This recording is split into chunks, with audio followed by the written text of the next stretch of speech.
Hello there. We're going to be doing a little tutorial today on using layers and Paint Shop Pro to help with making products for Zazzle.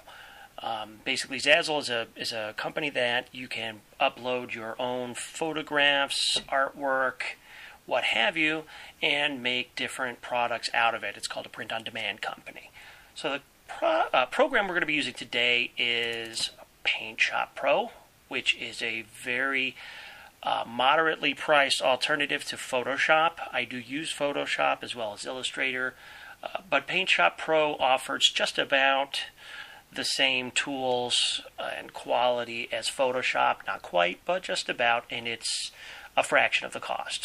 So let's go ahead and open up a guide file.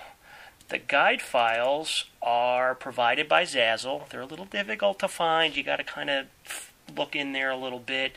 You go to the bottom of the screen on the home page, click Sell, and then click Guides and Tutorials, and then you'll find your guide files. Guide files are what Zazzle provides for every different product that they produce to help you put the correct size, orientation, whatever you want for your artwork onto whichever product it is that you're creating. The great part, you can go ahead and actually just put any old photograph on any old product, which is fine, but you may not get your entire artwork on there. Some parts might be cut off. It might not be the right orientation. This is a way, using these guide files, this is a way to ensure that you're going to go ahead and have the correct size, orientation, etc. So, we're going to make an iPad sleeve. These are made by Rickshaw. Here is the guide file for them.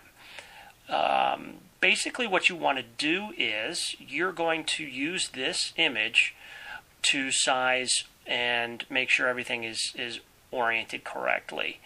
Now, of course, you don't want to have this be on your product, so what we're going to do is we're going to use layers, and that's going to enable us to make anything we want and then get rid of this original template. So here's your one layer. We're going to add a new layer. And good. So here's our blank layer. I'm not going to name it because I don't really need to. We're only going to have one extra layer. But if you are using multiple layers, 6, 8, 10 layers, yeah, definitely name them. So we want to make sure that this is selected because we don't want to do any artwork on this original layer. So we're going to make a blue iPad sleeve. I've already selected blue. I have selected to also use a texture. You can pick any of these different textures if you like. I'm using this one. If you don't want to use a texture, you can just do this. As you can see, you get a solid color. But I'm going to go ahead and use a texture. So there it is. I'm going to go to my paint bucket and Shazam. I have blue.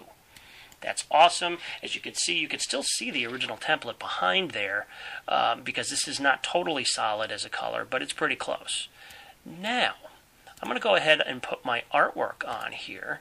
So let's find it, and it is here. We're going to use this one, and this is a violin that I created using Adobe Illustrator. Now, as you can see, I still have the paint bucket there. I don't like that because I don't want to accidentally paint something. I'm going to take this image and I'm going to put it on here. But before I do that, I want to see how big this is so I know how big to make my image. This is image information, and the height is 1717. I'm not so concerned about the width. I am more concerned about the height because I want it to fit exactly. So we go back to our violin, image, resize, and because I've done this before, this is still in here, 1717. Click OK.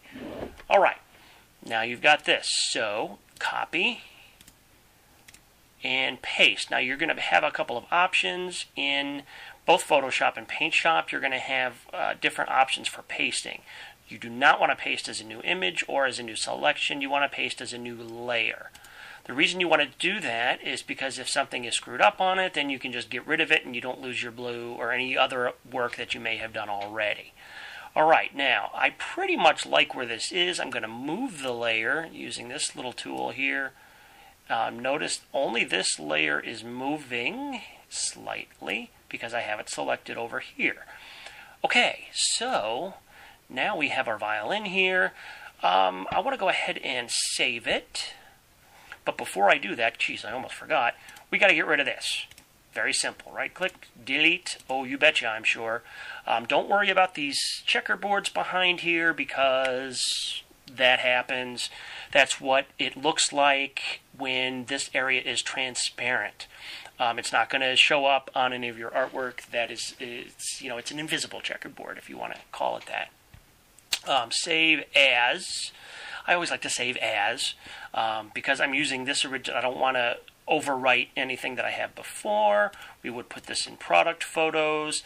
I have one already that I kind of made. I call it example and save, overwrite, yes. Okay.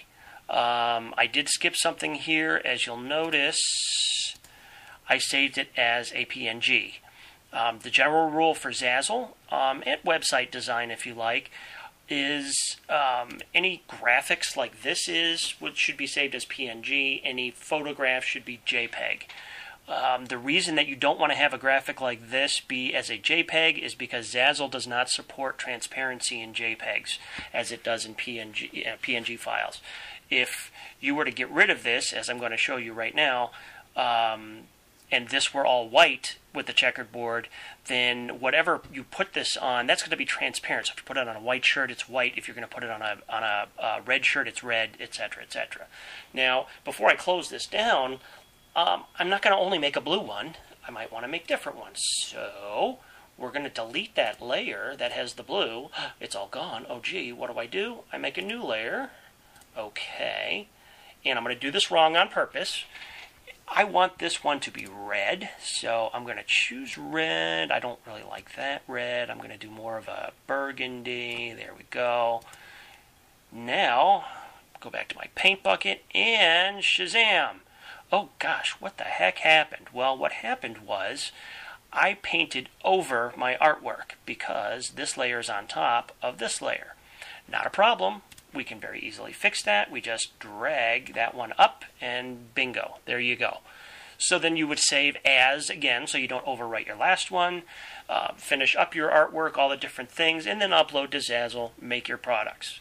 So I hope this helps.